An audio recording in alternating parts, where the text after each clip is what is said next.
Good afternoon, respected teachers and my dear friends. I am Ranjana Gupta, a student of final year civil engineering branch, and my group members are Abhishek Jaiswal, Abhishek Kumar, Satvik Krishna, Abu Sufyan.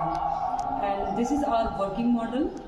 And our working model about making earthquake resistance building using different materials like cardboard slider, and also motors and spiral rings.